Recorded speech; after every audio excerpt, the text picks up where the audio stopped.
نحمد و نصلی علی رسول الکریم اما بعد فاعوذ باللہ من الشیطان الرجیم بسم اللہ الرحمن الرحیم۔ سورۃ العنکبوت کی آیت نمبر 45 سے آج کے سبق کا آغاز کریں گے۔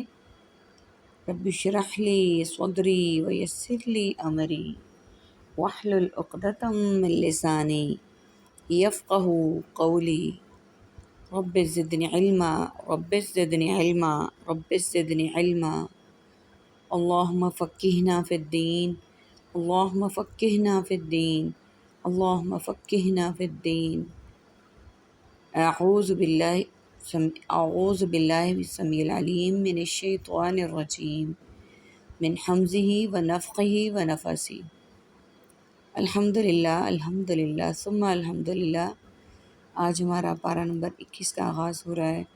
اللہ سبحانہ و تعالیٰ سے دعا ہے کہ اللہ تعالیٰ ہمیں بہترین طریقے سے پڑھنے والا، سمجھنے والا، سمجھانے والا اور عمل کرنے والا بنائے، آمین یا رب العالمین۔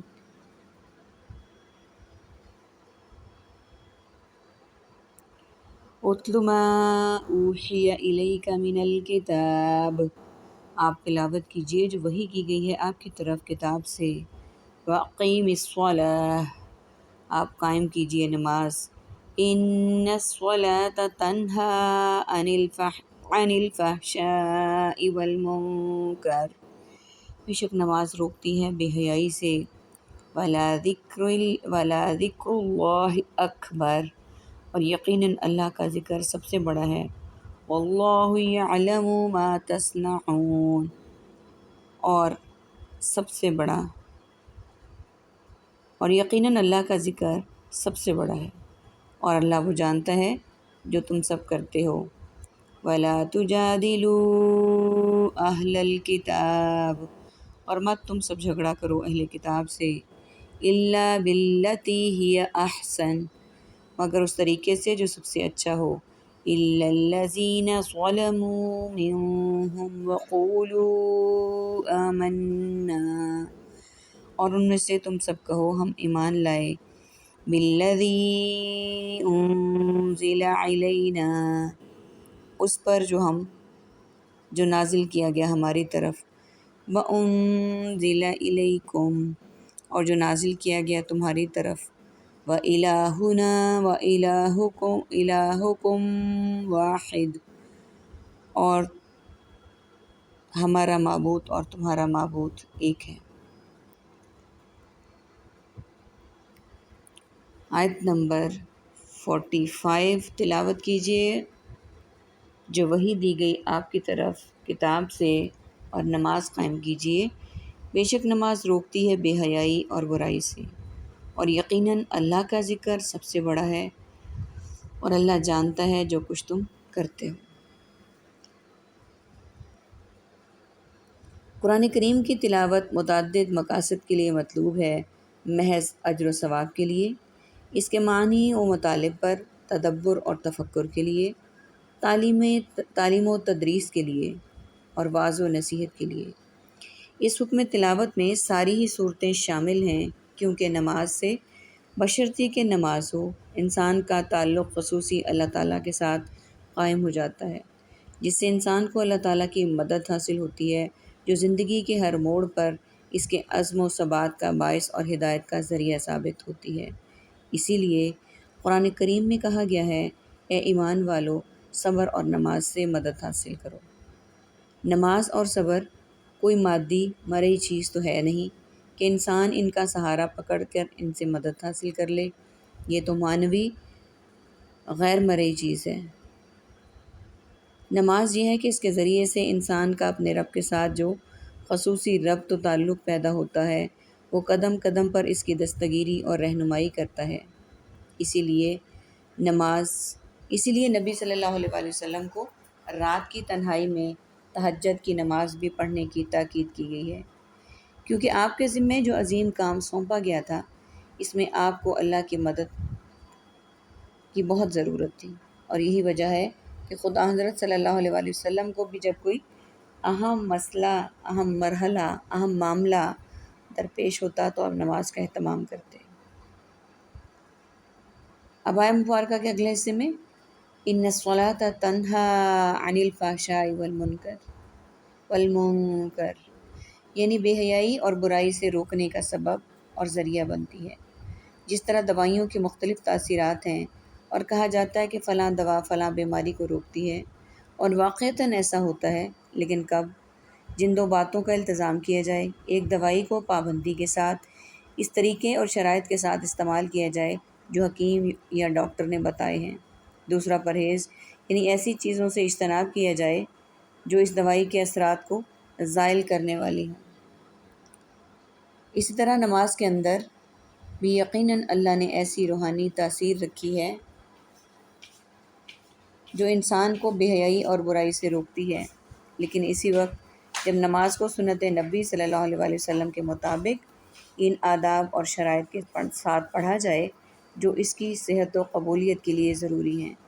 قبولیت عمل کے لیے 3 شرطیں ہیں: نمبر 1 ایمان، نمبر 2 اخلاص، نمبر 3 مطابق شریعت ہونا۔ علاوہ ازیں نماز کے لیے بالخصوص یہ بھی ضروری ہے کہ نمازی پاک ہو، وقت مقررہ کی پابندی کرے، الا یہ کہ کوئی شرعی عذر ہو، ارکان صلاۃ قیام، رکوع، قوما، سجدہ وغیرہ میں اعتدال اور اطمینان کا اہتمام کر کے، اسی طرح خشوع و خضوع اور مواظبت یعنی ہمیشگی کا بھی، نیز رزق حرام سے اجتناب اور حتی الامکان جماعت کے ساتھ پڑھنے کا التزام کرے۔ ہماری نمازیں ان آداب و شرائط سے عاری ہیں، اس لیے اس کے وہ اثرات بھی ہماری زندگی میں ظاہر نہیں ہو رہے ہیں جو قرآن کریم نے بتلائے ہیں۔ بعض نے اس کے معنی امر کے لیے کیے ہیں، یعنی نماز پڑھنے والے کو چاہیے کہ بے حیائی کے کاموں سے اور برائی سے رک جائے۔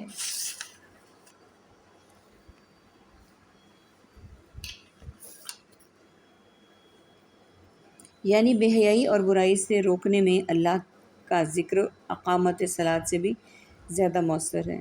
اس لیے آدمی جب تک نماز میں ہوتا ہے برائی سے رکا رہتا ہے، لیکن بعد میں اس کی تاثیر کمزور ہو جاتی ہے۔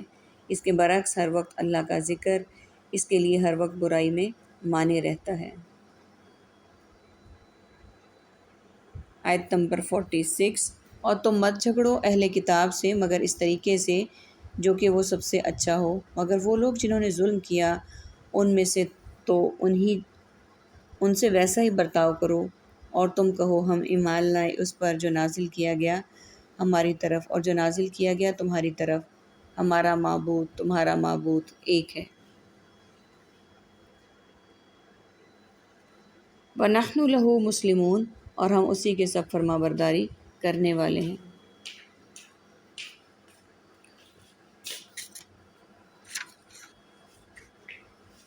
اس لیے کہ وہ اہل فہم ہے، بات کو سمجھنے کی صلاحیت اور استعداد رکھتا ہے۔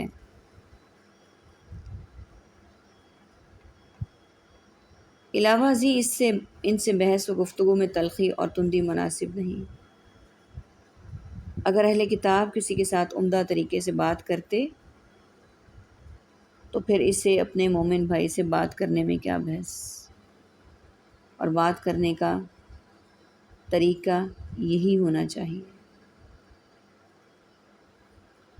یعنی جو بحث و مجادلہ میں افراد سے کام لیں تو تمہیں بھی سخت لب و لہجہ اختیار کرنے کی اجازت ہے۔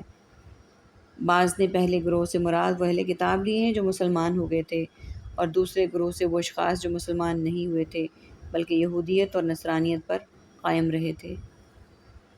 یعنی تورات اور انجیل پر، یعنی یہ بھی اللہ تعالیٰ کی طرف سے نازل کردہ ہیں، اور یہ کہ شریعت اسلامیہ کے قیام اور بعثت محمدیہ تک شریعت الہیہ تھیں۔ آیت نمبر 47 پڑھتے ہیں۔ وَكَذَلِكَ أَنزَلْنَا إِلَيْكَ الْكِتَابَ اور اسی طرح ہم نے اتاری آپ کی طرف کتاب، فَالَّذِينَ آتَيْنَاهُمُ الْكِتَابَ اور پھر وہ لوگ جو ہم نے دی انہیں کتاب، يُؤْمِنُونَ بِهِ وہ سب ایمان لاتے ہیں اس پر، وَمِنْ هَٰؤُلَاءِ مَن يُؤْمِنُ بِهِ، اور ان اہل مکہ میں سے بھی کوئی ایسا ہے جو ایمان لاتا ہے اس پر۔ وَمَا يَجْحَدُ بِآيَاتِنَا، اور نہیں وہ انکار کرتا ہماری آیات کا، إِلَّا الْكَافِرُونَ، مگر سب کافر لوگ۔ وَمَا كُنتَ، اور نہیں آپ تھے، تَتْلُو مِن قَبْلِهِ مِن كِتَابٍ وَلَا تَخُطُّهُ بِيَمِينِكَ، اور نہیں آپ تھے آپ پڑھتے اس قرآن سے پہلے کسی کتاب سے، وَلَا تَخُطُّهُ بِيَمِينِكَ، اور آپ لکھتے اسے اپنے دائیں ہاتھ سے، إِذًا لَارْتَابَ الْمُبْطِلُونَ، تب ضرور شک کرتے سب باطل پرست۔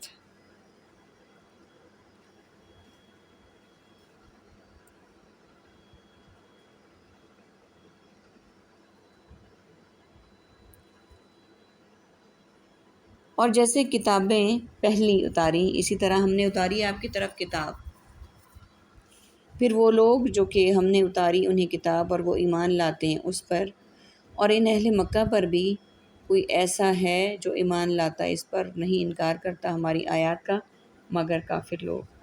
عربک کے ورڈ دیکھیے، آتینا ہم نے دی، یجہدو انکار کرتے، یہ ورڈز ہمارے پاس دو عربک کے ہیں، باقی سملر اور ریپیٹڈ ورڈز ہیں۔ اس سے مراد عبداللہ بن سلام وغیرہ ہیں۔ عطائے کتاب سے مراد اس پر عمل ہے، گویا اس پر جو عمل نہیں کرتے انہیں یہ کتاب دی ہی نہیں گئی۔ ان سے مراد اہل مکہ ہیں جن میں سے کچھ لوگ ایمان لے آئے تھے اس لیے کہ ان پڑھ ہیں۔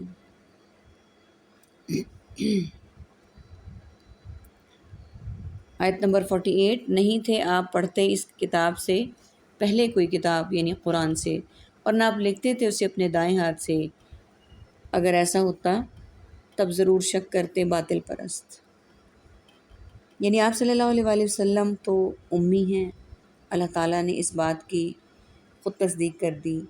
اس سے پہلے تو آپ کوئی کتاب پڑھتے نہ تھے اور نہ کتاب کو اپنے ہاتھ سے لکھتے تھے، یہ باطل پرست لوگ شک و شبہ میں پڑے ہوئے ہیں، اس لیے کہ لکھنے کے لیے علم ضروری ہے جو آپ نے کسی سے حاصل نہیں کیا تھا۔ یعنی اگر آپ پڑھے لکھے ہوتے یا کسی استاد سے کچھ سیکھا ہوتا تو لوگ کہتے ہیں کہ یہ قرآن مجید فلاں کی مدد سے اس سے تعلیم حاصل کرنے کا نتیجہ ہے۔ حضرت صلی اللہ علیہ وآلہ وسلم کا ان پڑھ ہونا ان کی سچائی کی دلیل تھی۔ کافر اور مشرکین کہا کرتے تھے کہ قرآن آپ صلی اللہ علیہ وآلہ وسلم نے خود ہی گھڑ لیا ہے۔ اللہ تعالیٰ نے فرمایا آپ پڑھے لکھے ہی نہ تھے کہ لوگ شک میں، پھر لوگ شک میں، آپ پڑھے لکھے ہی نہ تھے کہ لوگ شک میں پڑھتے اس قرآن کے بارے میں۔ آیت نمبر 48، نیکسٹ دیکھتے ہیں 49 کو۔ بل هو آیات بینات فی صدور الذین اوتوا العلم، بلکہ وہ آیات واضح سینوں میں جو سب دیے گئے علم۔ وما یجحد بآیاتنا الا الظالمون، اور نہیں وہ انکار کرتا ہماری آیات کا مگر سب ظالم لوگ۔ وقالوا لولا انزل الینا،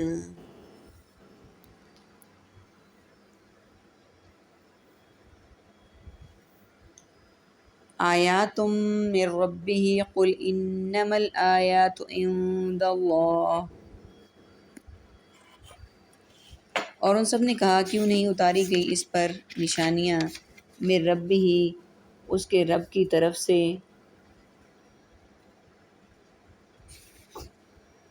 اس کے رب کی طرف سے۔ قل آپ کہہ دیجئے انما الآیات عند اللہ، بے شک صرف نشانیاں اللہ کے پاس ہیں۔ وَإِنَّمَا أَنَا نَذِيرٌ مُبِينٌ، اور بے شک میں ڈرانے والا واضح۔ أَوَلَمْ يَكْفِيهِمْ أَنَّا أَنزَلْنَا عَلَيْكَ الْكِتَابَ، اور وہ کافی ہوا انہیں کہ بے شک ہم نے نازل کی آپ پر یہ کتاب۔ وَيُتْلَى عَلَيْهِمْ، اور پڑھی جاتی ہیں ان پر۔ إِنَّ فِي ذَلِكَ لَرَحْمَةً وَذِكْرَىٰ، بلا شبہ اس میں یقیناً رحمت اور نصیحت ہے۔ عربک کے ورڈز دیکھیے، اوتو دیے گئے، یجحدو انکار کرتے، یہ ورڈز ہمارے پاس عربی کے ہیں، بلکہ یہ قرآن تو واضح آیات ہیں ان لوگوں کے سینوں میں جو علم دیے گئے اور نہیں انکار کرتے ہماری آیات کا مگر ظالم لوگ۔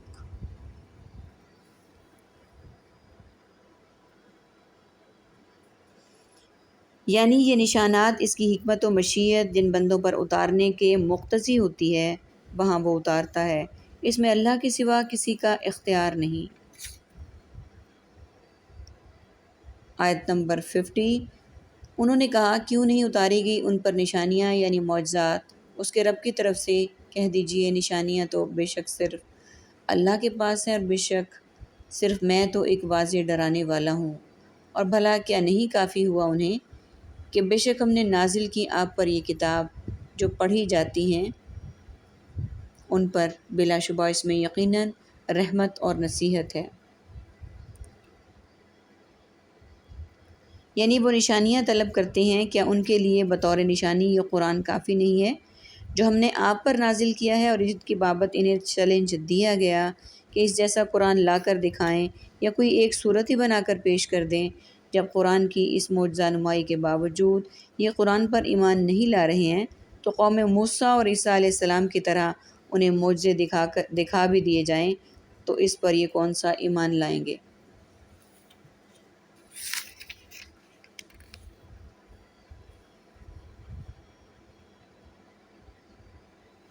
اور ایک واضح بھلا کیا نہیں کافی ہوا انہیں کہ بے شک ہم نے نازل کی آپ پر یہ کتاب جو پڑھی جاتی ہے ان پر، بلا شبہ اس میں یقیناً رحمت اور نصیحت ہے، لقوم یؤمنون، ان لوگوں کے لیے جو سب ایمان لاتے ہیں۔